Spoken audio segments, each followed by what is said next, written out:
Nos encontramos haciéndole una entrevista a don Antonio Pacheco. Él es líder ambientalista de la comunidad de Santa Marta en el departamento de Cabañas. Y vamos a conocer con él un poco sobre los impactos que generaría la minería metálica en El Salvador.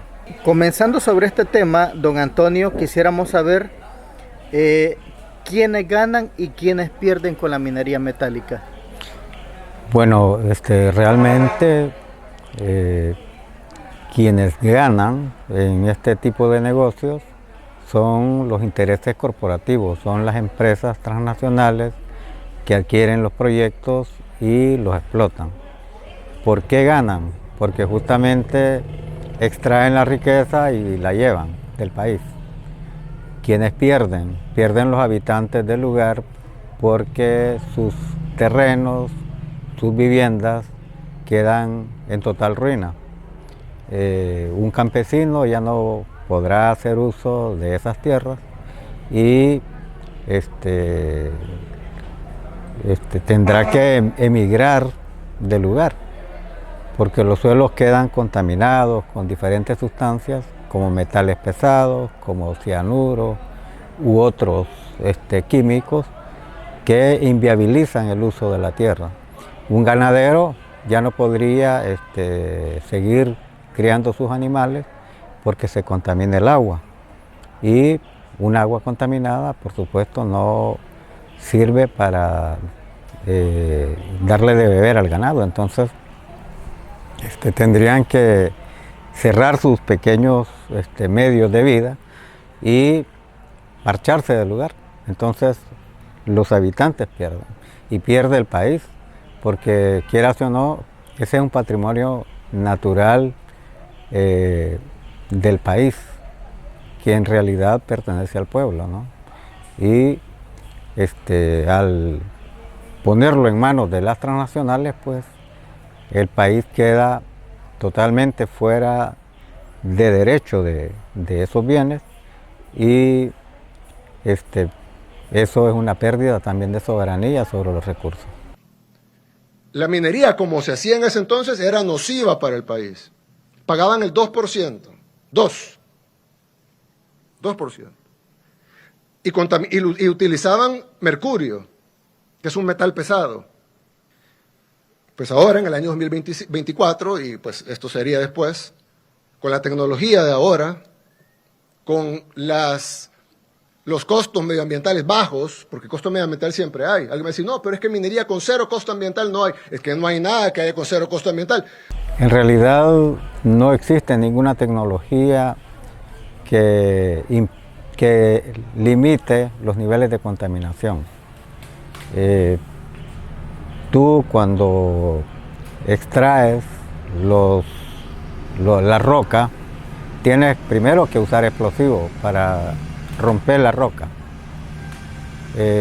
Ya solo ese acto implica que comienzas a remover suelo y roca, ¿verdad? Luego esa roca tienes que molerla en molinos especiales y hacerla polvo. Y en una roca tú encuentras cualquier cantidad de materiales que están en la naturaleza y los vas a mezclar. Y finalmente en esos materiales llevas diversos tipos de elementos químicos como el plomo, el arsénico, el cadmio, el uranio, etc.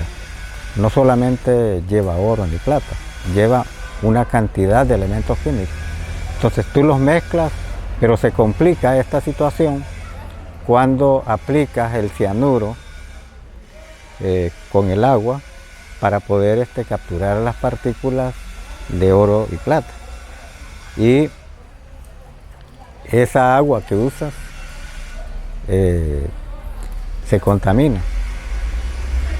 Y contaminas el suelo y contaminas el aire, ¿verdad? Lo que el presidente dice es más que todo propaganda. Una propaganda para justificar sus acciones de querer explotar la minería metálica en nuestro país. Una de las aseveraciones que hacía el presidente en ese momento de intentar relanzar la minería, él decía que los principales beneficiarios de la minería serían las personas propietarias de terrenos donde se va a realizar la explotación minera, porque ellos iban a decidir el precio al cual iban a vender sus propiedades. ¿Esto es así o en realidad se aplicaría la ley de expropiación aprobada por el gobierno? Y créanme, si usted vive a la par de la mina, le van a comprar la casa en un montón de dinero. Entonces la vende y se va a vivir al paisaje. Pues. Nadie se va a enojar por vivir a la par de la mina. Pues le van a estar queriendo comprar la casa y va a poder comprar 10 casas con ese dinero. Son los más beneficiados, son los que viven a la par de los posibles futuros proyectos mineros. Los que no nos van a beneficiar son los que no vivimos ahí. En principio es un manejo propagandístico. No es cierto que las personas que están cerca del proyecto minero salgan beneficiadas porque les paguen 2, 3 o 4 o 5 veces más del valor real su propiedad. Al final la gente no solamente tiene una casa, sino que la gente tiene un modo de vida, ¿verdad? Tiene una cultura también. El hecho de vivir en ese espacio junto a otros miembros de la comunidad. Tú no vas a resolver eso porque una empresa te paga una cantidad de miles de dólares. Tú pierdes esa identidad de comunidad, tú pierdes esa cultura, aparte de de todo lo que pierdes a nivel material, que puede ser la vivienda porque se destruye, los suelos porque son contaminados y ya no puedes utilizarlos para la agricultura, para la ganadería, ¿verdad? Además, la contaminación no se queda en el lugar. La contaminación va a través del agua, va a través del viento cuando tienes corrientes de viento y la contaminación se extiende muchos kilómetros a distancia del sitio minero. Entonces, por eso confirmamos de que eso es totalmente falso, de que la persona o las personas que viven en el sitio donde está la mina van a salir más beneficiadas. Porque por otro lado, seguramente las casas son mucho más caras, los terrenos son mucho más caros. Entonces, ese es un manejo propagandístico al cual no hay que ponerle cuidado, porque tras de ese argumento hay una mentira. Muchos pudieran pensar, yo no me preocupo porque la explotación minera va a ser en la zona norte del país, Chalatenango, Cabañas, Morazán, San Miguel. Sabemos que en El Salvador el 40% de la población vive en el área metropolitana de San Salvador. ¿Cómo se verían ellos afectados sabiendo que están en la zona central y retirados de la zona norte? ¿Cuáles serían las afectaciones para que ellos dimensionen el peligro? Bueno, fíjate que el cordón minero está desde Santa Ana hasta La Unión, en todo el sector norte. La parte norte del territorio es parte de la cuenca del río Lempa y el Torola, ¿verdad? Entonces, tú comienzas a explotar un proyecto de minas, como ya te explicaba anteriormente, tú remueves roca y suelo, ¿verdad? Entonces, ese suelo y esa roca, removida y luego la pasas por el molino, la haces polvo para procesarla y extraer el metal, no se va a quedar en el lugar donde se va a hacer la explotación. Las aguas del río Lempa se van a contaminar, ¿verdad? Y de otro río, porque durante las lluvias, ese suelo va a correr pendiente abajo, ¿verdad? Por los riachuelos o por los afluentes del Lempa. Si hace viento en la época de verano, el polvo se va a levantar y ese polvo está mezclado con muchos materiales que han sido extraídos de la roca, ¿no? Entonces la contaminación te va a llegar con polvo, ¿no? Polvo contaminado, que se va a ir asentando en terrenos, en lugares donde hay recursos hídricos, donde hay plantaciones, donde tienes tus animales. El polvo emerge del puerto internacional cercano, por donde transita el concentrado de cobre que trae la riqueza a la región. Las partículas de metal transportadas por el viento se encuentran en toda la costa. En octubre, la justicia condenó al puerto por contaminación y lo multó con $1.300.000. Le ordenó además limpiar la zona aledaña. Pero para las organizaciones que defienden los derechos de los ciudadanos no es suficiente. Tú has visto, por ejemplo, las andanadas de polvo que vienen de África, que estamos a miles de kilómetros. Lo mismo puede pasar aquí, ¿verdad? Por tanto, si estás en la zona norte y tienes brisas del norte hacia el sur, ese polvo contaminado va a caer en el sur del país, en el centro del país, ¿verdad? La otra cosa es que cuando estás procesando el material, estás haciendo el lavado de la roca, que le llama, o lixiviación, que es el término técnico, el sol evapora el agua cianurada, que se usa para la captura de las partículas de metal. Entonces, esa nube de vapor sube a la atmósfera. En la noche, ese vapor se enfría y cae como sereno. Entonces, tienes varias vías de recibir contaminación, de expandir la contaminación más allá del sitio donde estás realizando las explotaciones. Ahora bien, tú sabes de que San Salvador recibe más del 50% del agua potable del río Lempa. Si contaminas las aguas del río Lempa, entonces a través del agua que sirves a la población en la capital y en otros lugares del país, en otros sitios, ahí va a ir la contaminación. Mira, no es nada fácil tener filtros que te garantizan tener un agua completamente libre de sustancias químicas. Eso no es cierto. Y si existieran algunos filtros especiales, son filtros caros y el proceso es caro. Es insostenible, ¿verdad?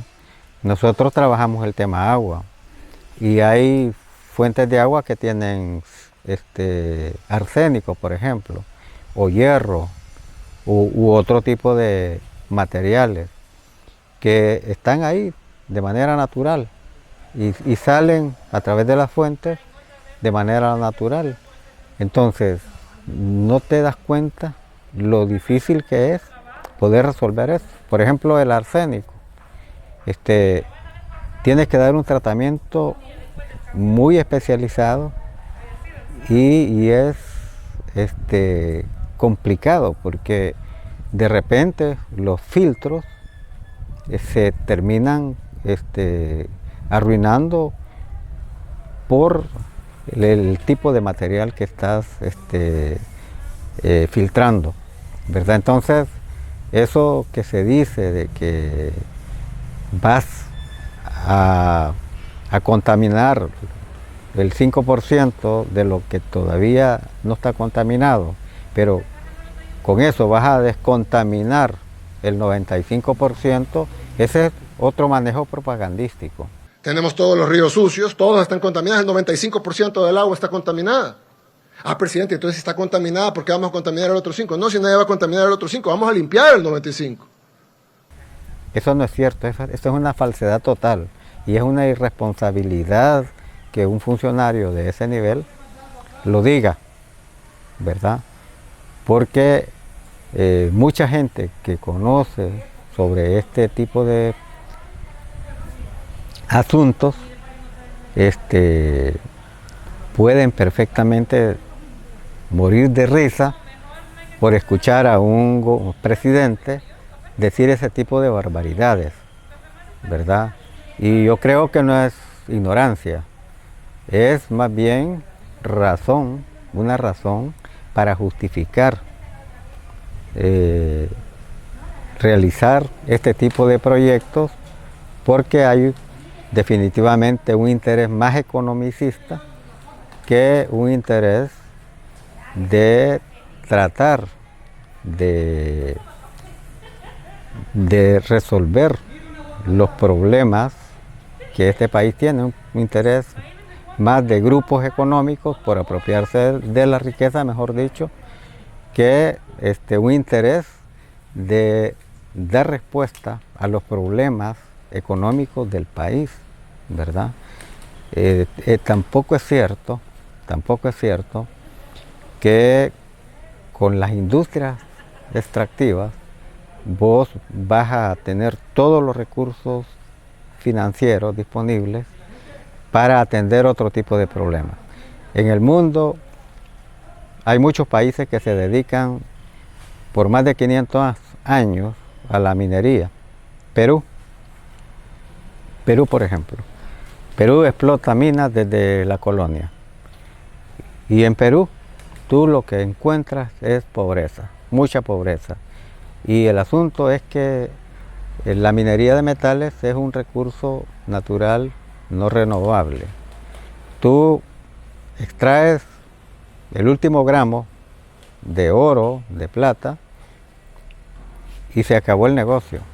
Y eso cualquiera lo puede percibir en los lugares donde han habido proyectos de esa naturaleza. Y después, ¿qué te queda? Suelos contaminados, agua contaminada, aire contaminado, biodiversidad contaminada, ¿verdad? Entonces, ¿qué es lo que viene después de eso? Extrema pobreza, extrema pobreza. A Moisés le han detectado presencia de metales en sangre y orina, como a muchos otros pobladores de Espinar analizados en un estudio de Amnistía Internacional. La empresa operadora Glencore lo atribuyó a la presencia natural de minerales en el suelo. La bióloga Karen Luque lleva 6 años acompañando a las comunidades. Y te pongo un ejemplo. En Estados Unidos, en la parte norte, frontera con Canadá, hay un sitio muy famoso, los Apalaches. Los Apalaches a principios del siglo XX y finales del XIX era por el boom de la minería de los Estados Unidos. Ve ahora, esa gente vive en extrema pobreza en el país que se dice más próspero del mundo, ¿verdad? Entonces, los argumentos que el señor Bukele da no son ciertos. Es una total mentira, una total falsedad.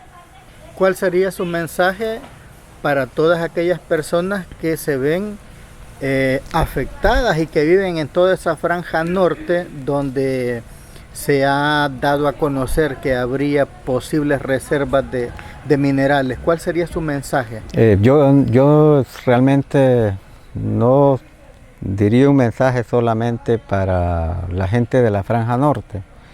Yo diría un mensaje para todo el país, porque nuestro territorio son 20.000 kilómetros cuadrados, 21.000, ¿verdad? Kilómetros cuadrados. Y es una densidad poblacional que casi se aproxima a los 300 habitantes por kilómetro cuadrado. Entonces, Lempa atraviesa prácticamente todo el país. Si explotas, como dije anteriormente, los proyectos que están en la zona de la cuenca, contaminan Lempa. Por tanto, la contaminación va a correr por todo el río, ¿sí? La gente que tiene sus medios de vida en San Vicente, en Usulután, van a ser afectados, ¿verdad? O sea que la contaminación no se va a quedar en el norte, ni en el centro, va hacia el sur. Entonces, el llamado es para todos los sectores sociales del país, ¿verdad? Es un llamado a todos los sectores productivos del país. Porque vaya, por ejemplo, ¿cuánta gente empresaria vive de las industrias de alimentos? Pequeños, medianos y grandes. Muchísima gente. ¿Por qué? Porque para hacer alimentos tú necesitas agua y agua de calidad. ¿Y qué tipo de industria vas a tener cuando tengas agua contaminada? ¿Verdad? A alguien se le puede ocurrir y decir cosas, no, es que vamos a desalinizar el agua del mar. Pero esos son procesos caros, insostenibles, ¿verdad? ¿Y qué tal si ahora tienes un río Lempa y lo que deberías de hacer es cuidarlo, reforestarlo y apoyar a los agricultores y ganaderos que ocupan la cuenca para tener sistemas de producción más sostenibles, ecológicamente hablando? El país ganaría a largo plazo porque garantizaría estabilidad o sostenibilidad ecológica, y las nuevas generaciones encontrarían un lugar donde vivir. Pero si ahora, en la fiebre de aumentar el dinero, lo que haces es comenzar a explotar esos bienes que están en el subsuelo, pues entonces lo que vas a sacar a la superficie es contaminación, ¿verdad? En Estados Unidos, todo California, que fue un boom de la explotación del oro y de la plata en tiempos de 1800, 1900, anda a ver ahora, cantidad de ríos contaminados, cantidad de lagos contaminados. La gente ahí no puede hacer uso de esa agua. Ahí ven los rótulos, prohibido hacer uso de esas aguas. Entonces, experiencias en el mundo existen. No creo que el señor presidente no las conozca. Bueno, ahí teníamos las palabras de don Antonio Pacheco, líder ambientalista de la comunidad Santa Marta en Cabañas. Agradecemos muchísimo este breve espacio que nos ha brindado para Radio Farabundo Martí y esperamos seguir siempre, ¿verdad?, informando a la comunidad sobre los riesgos que trae la minería a nuestro país.